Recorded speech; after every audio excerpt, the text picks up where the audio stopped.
수위의 죽음은 뜻하지 않은 징조들로 가득 찬 시기를 끝맺게 하고 초기의 놀라움이 조금씩 공포로 바뀌어 가는 좀 더 곤란한 시기가 시작됨을 암시했다고 말할 수 있을 것이다.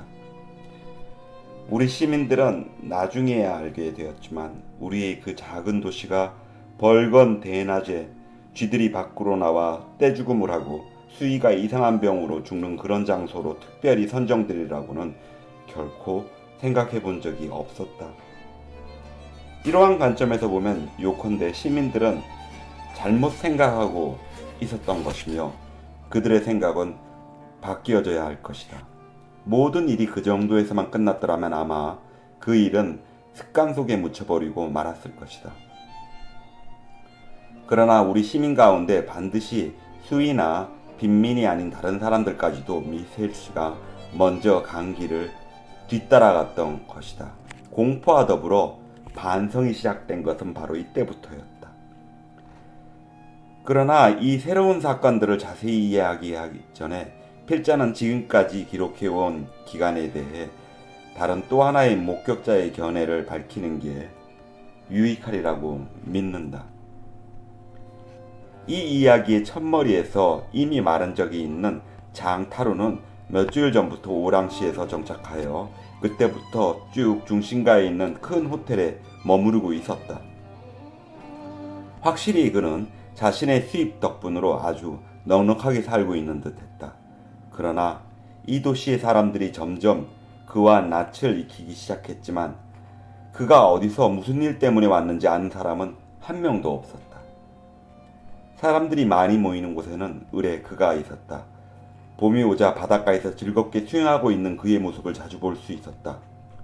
호감이 가는 얼굴에 늘 미소를 띠고 있는 그는 정상적인 오락이라면 무엇이든지 그것에 사로잡히지 않고 그저 알맞게 즐기는 듯이 보였다. 사실 사람들이 알고 있는 그의 유일한 습관이라고는 우리들의 도시에 수없이 많은 스페인 무용수와 악사들의 집에 부지런히 드나드는 것뿐이었다. 어쨌든 그의 수첩에도 역시 그 어려웠던 기간에 관한 일종의 기록이 남아 있었다. 그러나 그 기록은 무의미한 일만을 취급하기 위해 작성된 것 같이 보이는 특이한 것이었다. 언뜻 보면 타루가 만안경을 거꾸로 들고 사물이나 사물을 보려고 했다는 생각을 할 수도 있을 것이다. 전반적인 혼란 속에서 요컨대 그는 얘기거리가 없는데도 애써 이야기꾼이 되고자 했던 것이다.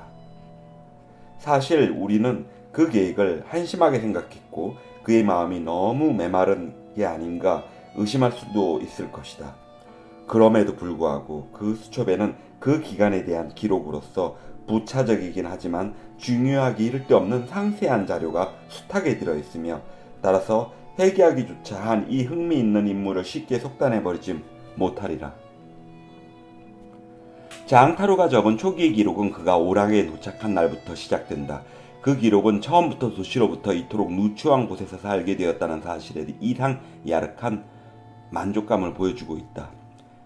시청을 장식하고 있는 두 마리의 청동 사자상에 대한 자세한 묘사, 나무들이 없는 점에 대한 선의적 해석, 벽이 흉한 집들, 기이한 도시 배열 등을 적어 놓았다.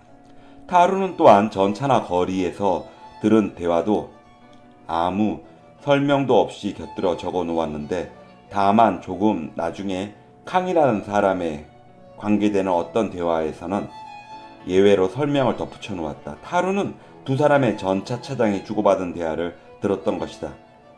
자네 캉을 잘 알고 있지? 한 사람이 말했다. 캉? 그 검은 콧수염이 나고 키가 큰 사람 말이지? 맞아, 전철기 일을 하던 사람이지. 그래, 바로 그 사람이군. 그런데 그 사람이 죽었대. 저런, 언제 그랬는데? 쥐 사건이 난 후지. 참. 그런데 왜 죽었대? 나도 잘은 모르겠는데 열병 때문이나 봐. 어쨌든 그 사람 원래 몸이 튼튼한 편은 아니었지. 아마 팔 아래쪽에 종기가 났었다는데 그걸 견뎌내지 못했던 모양이야. 그렇지만 여느 사람과 다를 바 없었는데 아마 그는 가슴이 약했었어. 그는 성가대 밴드부에서 악기를 불었더랬지. 오랫동안 나팔을 불면 몸이 쇠약해지기 마련이거든. 거참 두 번째 차장이 말을 끝맺었다. 가슴이 아프다면 나팔을 불어서는 안 되는데. 이러한 몇몇 대화 내용 밑에 타로는 외캉이 명백하게 자신의 이익에 상반되는 성가대 밴드부에 들어갔으며 주일 미사 행렬에 생명을 걸도록까지 만든 진정한 이유는 무엇인가에 대한 의문점을 적어놓고 있었다. 타로는 이어서 자기의 창문과 마주보고 있는 발코니에서 자주 펼쳐지는 광경에 대해 좋은 인상을 받은 듯했다. 사실 그의 방은 작은 옆 골목을 향하고 있었는데 고양이들이 그 골목의 벽에 의해 생기는 그늘 밑에서 잠을 자고 있기도 했다. 그러나 점심 식사 후 도시 전체가 더위 속에서 졸고 있는 시간이 되면 날마다 길 저편 발코니에 자그마한 덩치의 노인이 나타나는 것이었다. 그 노인은 빗질을 단정히 한 흰머리에 군복 스타일의 옷을 입고 꼿꼿하고 근면한 자세를 하고 있었는데 근엄하면서도 부드러운 목소리로 나비야 나비야 하고 고양이를 부르는 것이었다. 고양이들은 몸을 움직일 생각을 않고 졸음으로 거슴츠레한 눈만을 치켜뜨는 것이었다. 그러면 노인은 종이를 잘게 찢어서 길이에다 뿌리곤 했는데 그것을 본 고양이들은 흰 나비처럼 보이는 종이가 흩날리는 모양에 마음이 끌려 맨 마지막 종이 조각을 향해 주춤거리다가 발을 꼼지락거리면서 차다 한가운데로 나오는 것이었다. 이때 그 작달만한 노인은 정확하게 거리를 잰 다음 고양이를 향해 힘껏 가르침을 뱉었다. 가르침이 목표물에 맞기라도 하면 그는 킥킥 웃어대는 것이었다. 요컨대 타로는 외관이나 활기 그리고 쾌락까지도 상거래의 필요에 의해 지배되고 있는 듯이 보이는 이 도시의 상업적 성격에 완전히 매료된 모양이었다. 그 특이성, 이것은 수첩에서 사용되고 있는 용어다. 이것은 타로의 칭찬을 불러일으켰고 찬사로 가득 찬 그의 평 가운데 하나는 마침내라는 감탄사로 끝나기도 하였다.